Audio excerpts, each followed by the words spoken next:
Hey there, guys. All right, today we are back with the Great Northern War, Rise and Fall, Extra History number 5, and I believe that this is the last part of the Great Northern War series. Don't think there's a part 6. And it says Rise and Fall, so. Rest in peace, Charles. Nice knowing you. You could have brought glory to You did bring glory to Sweden, but you stumbled and fell at the end. War with Russia always brings doom to empires. So, let's go ahead and, well, not necessarily war with Russia brings doom to empires, but like, if you try and invade Russia, that typically brings doom to your empire because you get overextended, you can't keep supplied, yada yada yada. Make sure you go check out the links below in the description box or pinned comment and join the Discord. Dive in. Ragged and battered, the tattered remnants of the Swedish army fly south. Charles hopes to find succor within the Ottoman Empire, but Peter is hard on his heels.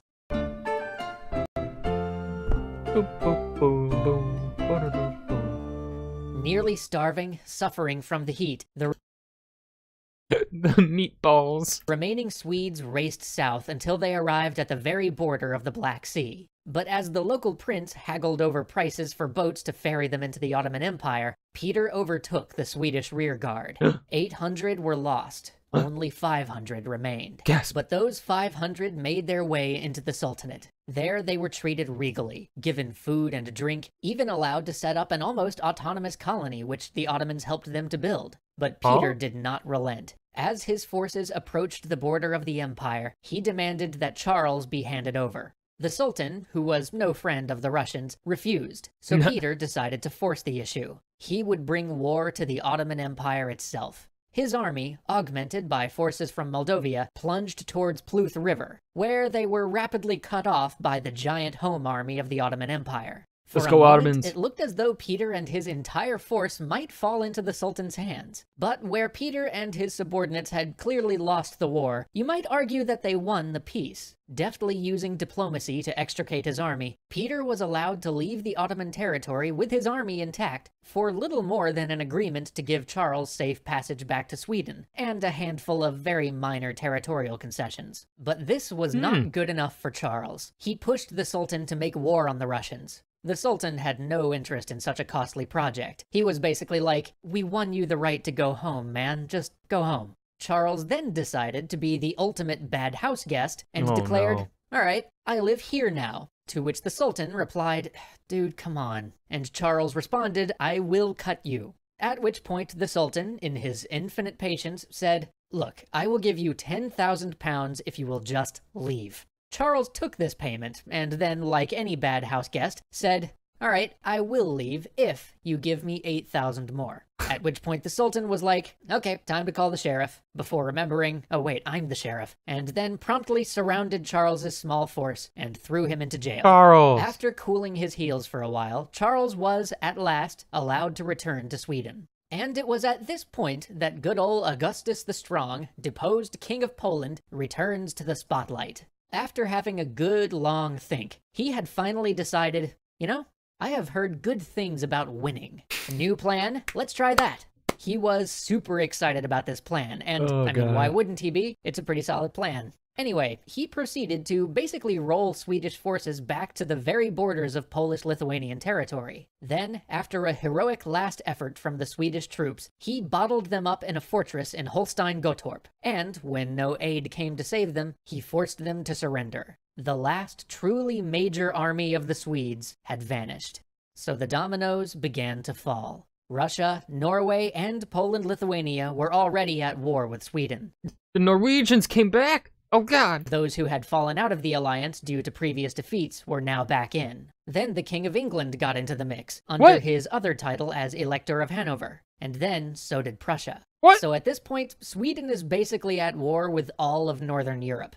Their resources are tapped, and the great armies that had swept them to empire were now shattered or imprisoned. But Charles was not deterred. Never one to surrender, never one to make peace. On the guy that fell on the floor, he raised what forces he could and kicked off a campaign in Sweden Norway. while they're down. And this began pretty well. He cut his way through the thin Danish-Norwegian defenses, threatening to overwhelm the knife at the back of Sweden. But then disaster struck in the Baltic. Norwegian naval forces ambushed the Swedish fleet, nearly wiping it out. This left Charles unable to resupply, and he was forced to retreat once again. Meanwhile, in Finland, which was part of Sweden at the time, the Russians had invaded. Initially, the going was slow. The Russians were impeded by poor roads and bad weather, but Peter, with his love of ships, settled on a new course of action, one where the Russian offensive would be centered on the coastline, where men and material could rapidly be transferred by sea. The Swedish commander in Finland was continually on the retreat, having neither the men nor the supplies necessary to contest the Russians.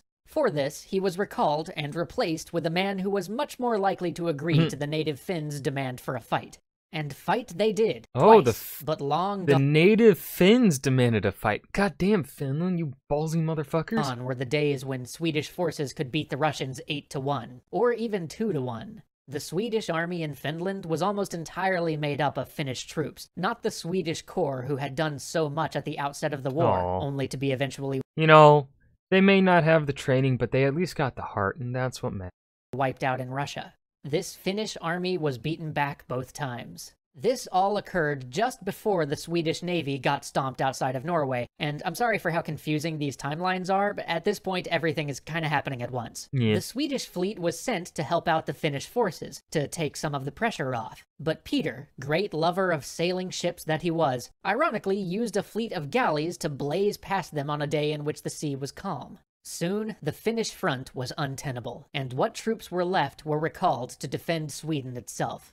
But Charles was not yet done. He planned a return to Norway. He knew there was exactly one hope. He needed to capture the fortress of Fredrikstad, the very same place he had just lost his fleet failing to capture. He raised another 22,000 men for his last attempt to turn things around. Their campaign in Norway was hard-going, always in want of rations, having to swim across rivers or climb whole mountains to achieve the positioning that Charles wanted. But despite this suffering, Swedish discipline won out. And through this privation, the army never truly wavered, because they had always the example of their king, who always took the roughest tasks for himself. By November 1718, they made it to the fortress. Charles himself led an assault on the outerworks and overwhelmed them with his loyal grenadiers. Things were progressing nicely, but now the fortress had to be breached. On the 30th of November, Charles went to inspect the trench works. Laughing and joking with the men, he encouraged them in their work. Then, as night fell, the defenders put burning wreaths on the fortress wall to illuminate the surrounding ground. The king suspected that they might sortie out and try to smash the progress that had been made on the siege works before returning to the safety of their fort, so he climbed to the lip of the trench to get a better look. A nearby French officer, who had just joined the Swedes, called out to him, "That is no fit place for your majesty. Musket balls and cannonballs have as little respect for the king as for the common soldier." The king simply responded, "Don't be afraid." And one of the Swedish officers told the Frenchman, "Let him be. The more you warn him, the more he'll expose himself." The moon now washed the whole battlefield in a pale light. Soldiers worked, officers directed, and then there was a soft, wet sound, no louder than that of a rock gently dropped into a pool. The king was dead. A shot had passed through his left temple and out the right. He died where he lay, right at the top of the trench works. The succession passed to his sister, but the spirit of the army was gone. A retreat was made, and preparations to defend the homeland began. But defense was only a dream. From 1719 to 1721, Sweden suffered brutal raids and incursions from the Russians, until, at last, they were forced to make peace. Sweden had to cede almost all of its territory except for the home country itself and Finland, which, after an occupation known as the Great Wrath, the Russians agreed to leave be.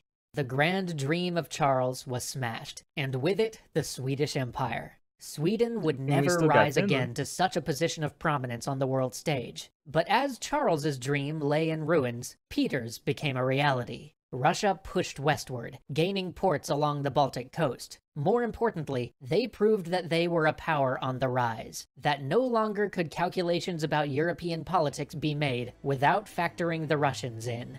Thus, the Great Northern War ends, and the wheel turns as one empire falls and another rises. You know, I'm curious to think, I wonder if had Peter lost this and Charles had won, I wonder if this was more like, I wonder if you could frame this more as a war of who would be called the Great.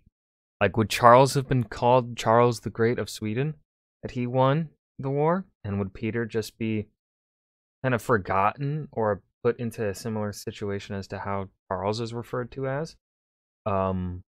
Just some other king who had some grand ambitions and failed. That's essentially what this was. It was like, who would become the great? Who would pretty much put their nation onto a path of greatness? And then whose country would kind of stagnate and just become kind of, I don't want to say irrelevant, because obviously Sweden is not irrelevant, especially to the politics of Northern Europe. But I guess more on a world stage irrelevant, especially at this point in time, because really after this loss, Sweden doesn't really do much on a world stage. But yeah, that was the Great Northern War, Rise and Fall, Extra History number 5. I hope you guys enjoyed. Remember to hit that like button and subscribe for more, and I will see you guys in the next video. Peace.